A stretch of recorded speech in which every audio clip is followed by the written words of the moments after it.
Hello students, welcome to Pharmacy Notes by US. Today we discuss surface and interfacial tension part 11, some MCQs. So let's start.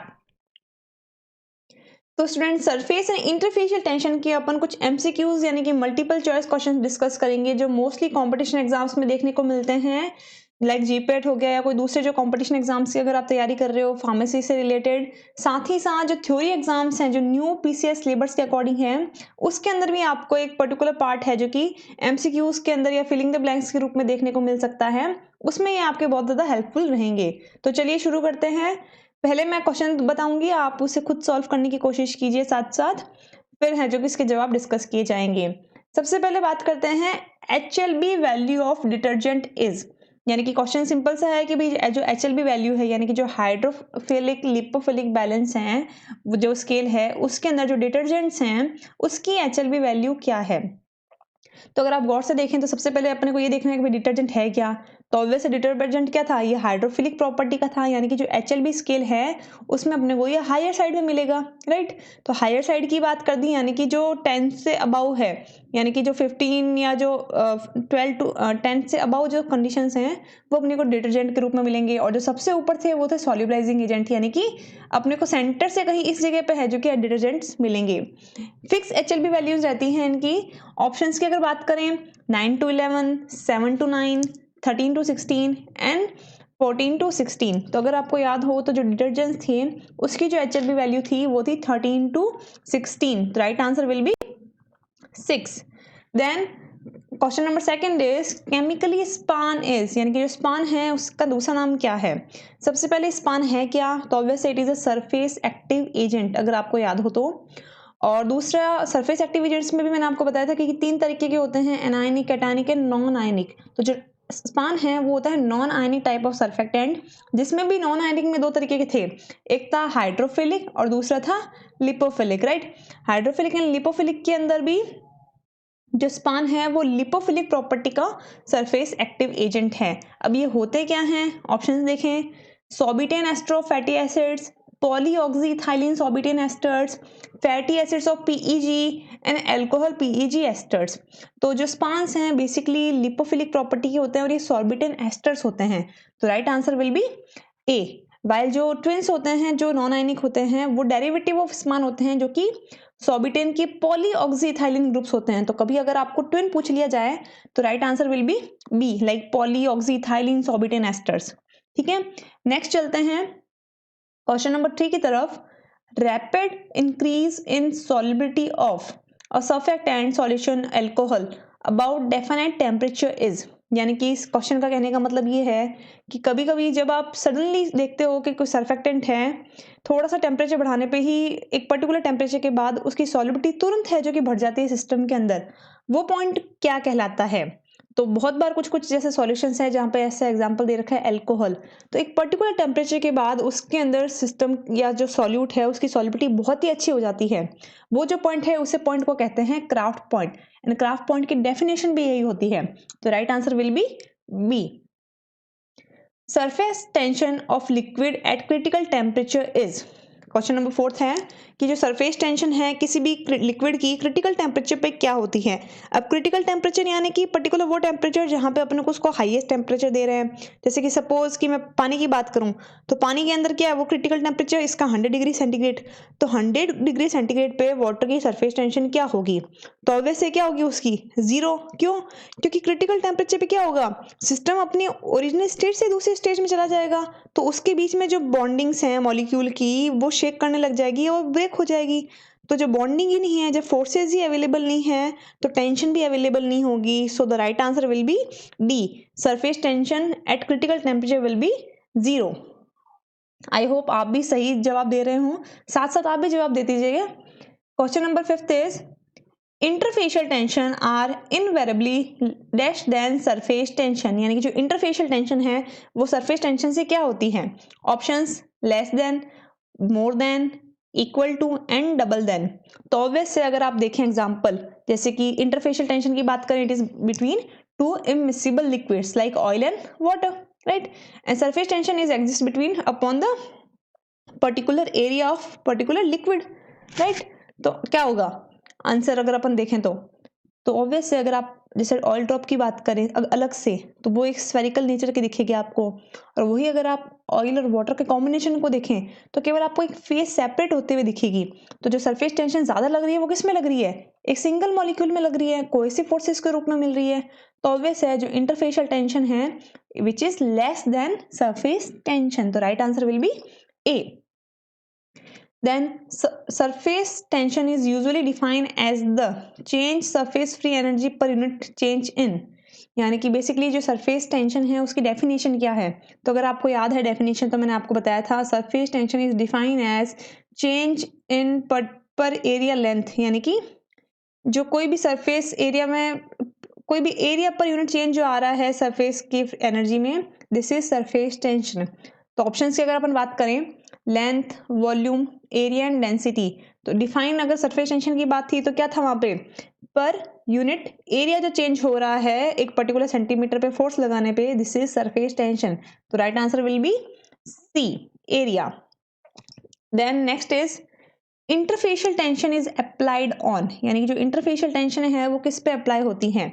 Options हैं A miscible, B immiscible, C both and D none of the above. तो obvious से अगर आपको interfacial tension की definition याद है तो मैंने आपको बताया था, it is observe between two immiscible liquids like oil and water, example भी मैंने आपको बताए थे। तो right answer will be B, it is applied between two immiscible liquids. Then surface tension is equal to surface energy matter is, यानी कि जो surface tension है वो किसके इक्वल होती है। तो ऑब्वियस है अगर आप देखें तो सरफेस टेंशन जो है वो किसके इक्वल होगी, लिक्विड के, क्योंकि सरफेस टेंशन है जो लिक्विड पे अपने को देखने को मिलती है। आप ऑयल की ड्रॉपलेट्स देखोगे तो आपको स्फेरिकल इन शेप मिलेगी, आप पानी की ड्रॉप्स देखोगे तो आपको स्फेरिकल इन शेप दिखेगी। तो right answer will be C, liquid.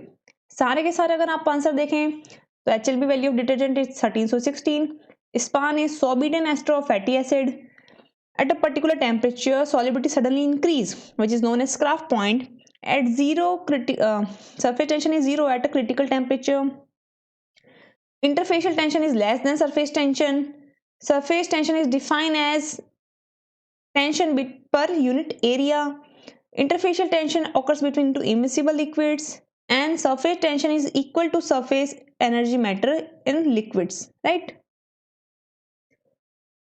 कुछ नेक्स्ट क्वेश्चन सॉल्व करने की कोशिश करते हैं। Question number 9 is sodium dodecyl sulphate is example of, यानी कि ये जो पर्टिकुलर सर्फेक्टेंट है ये किसका एग्जांपल है। तो अगर ऑप्शंस की बात देखें, cationic, anionic, ampholytic and non ionic type, तो ऑब्वियस है जो सोडियम डाइऑक्साइड सल्फेट है ये SLS कैटेगरी का ही है, यानी कि जो सोडियम क्लोराइड सल्फेट है उसी कैटेगरी का है, और वो किस कैटेगरी में आ रहा था, एनायनिक टाइप ऑफ सर्फेक्टेंट। तो right answer will be B.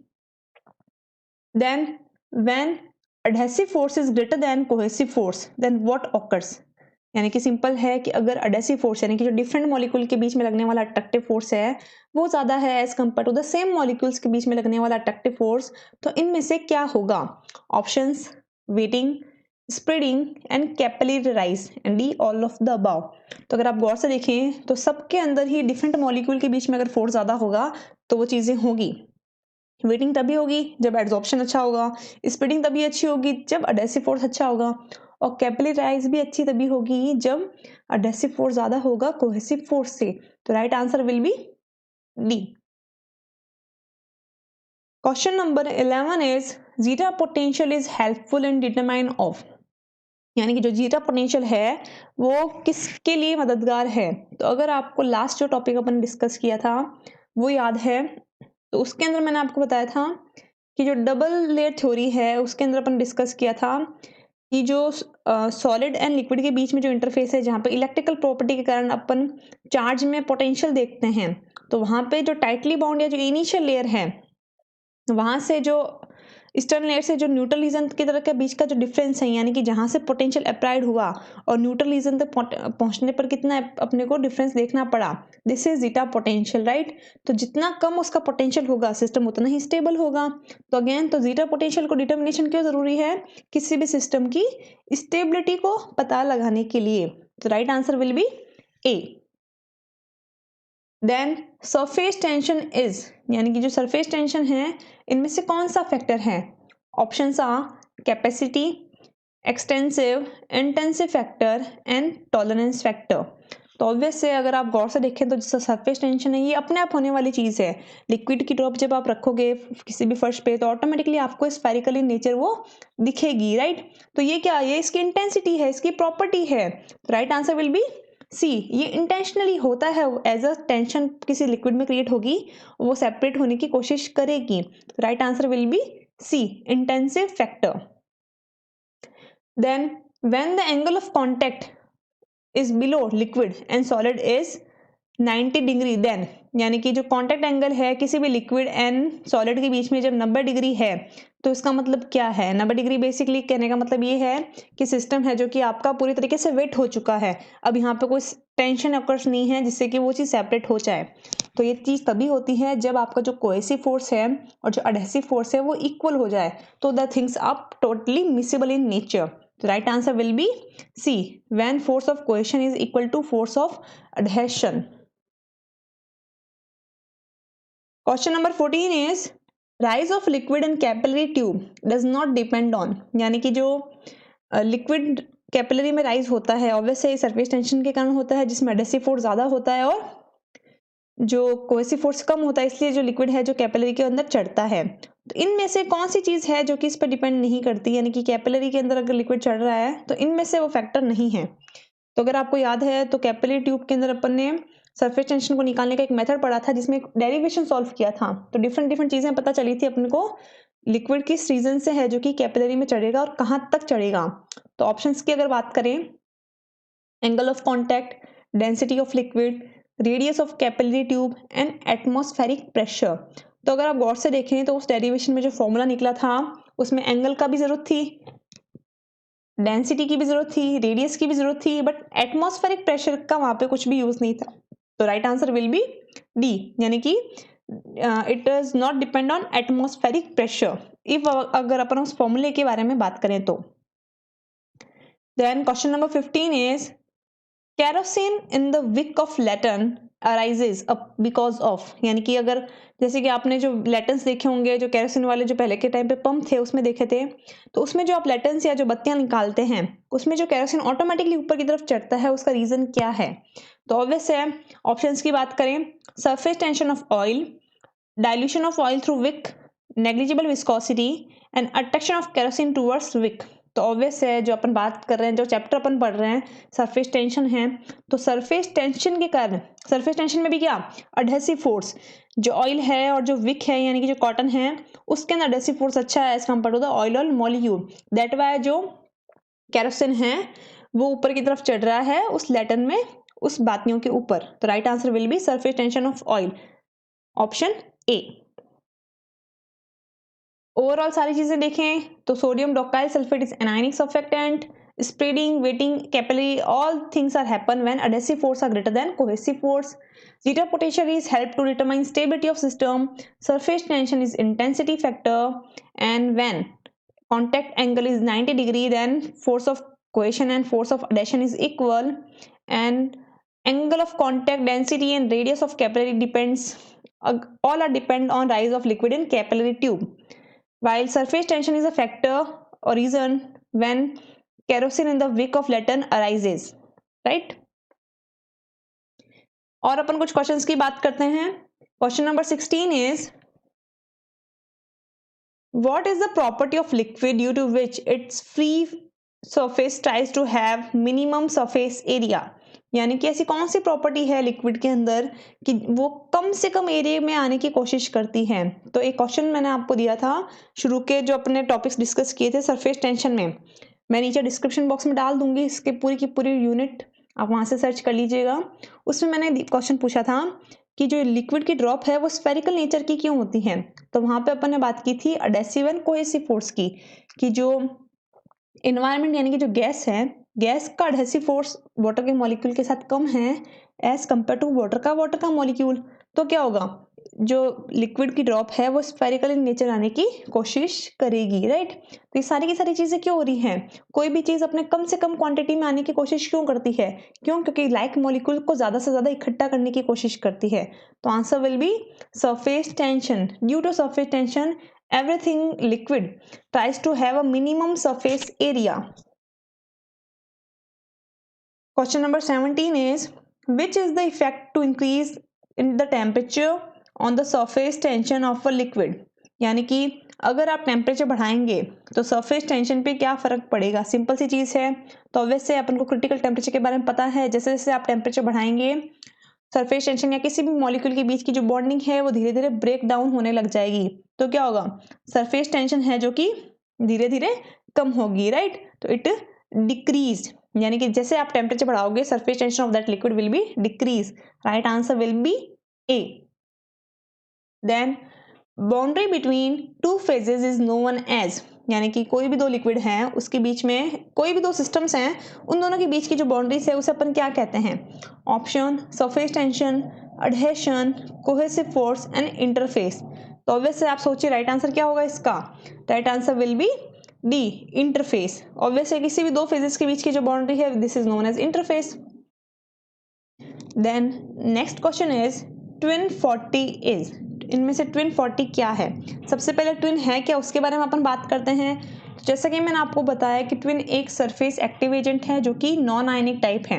Non ionic में भी मैंने आपको बताया कि it is hydrophilic in nature और derivative of Span, right. Span क्या था, सॉर्बिटन एस्टर, और ट्विन क्या है, पॉलीऑक्सीथाइलिन सॉर्बिटन एस्टर्स है।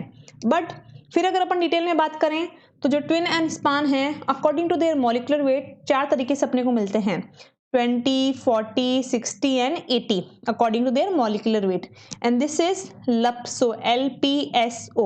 अब ये चीज क्या है, it is based on available acid।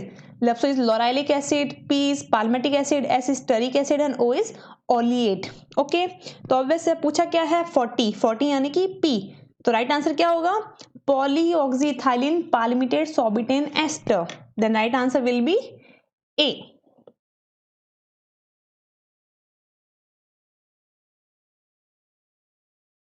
Next question is wetting agents have HLB value, यानी कि जो वेटिंग एजेंट्स हैं सिस्टम में उसकी HLB वैल्यू क्या है। तो वेटिंग एजेंट बेसिकली एक तरीके से हाइड्रोफिलिक प्रॉपर्टी के ही होते हैं but they are intermediate. Wetting अपन किसी के भी करवा सकते हैं, लिक्विड की भी, लिपोफिलिक सिस्टम्स की भी करवा सकते हैं, हाइड्रोफिलिक सिस्टम की भी करवा सकते हैं। तो जब आप स्केल की बात करोगे तो ये कहीं आपको सेंटर में देखने को मिलेंगे। तो जो फिक्स वैल्यू की अगर अपन बात करें वेटिंग एजेंट की तो right answer will be C, 7 to 9। वाले 1 से 3 तक एंटी फॉर्मिंग एजेंट्स आते हैं और जो 8 से 18 है ये सॉल्युबलाइजिंग एजेंट या फिर डिटर्जेंट की कैटेगरी के अंदर ये चीजें आती है, राइट।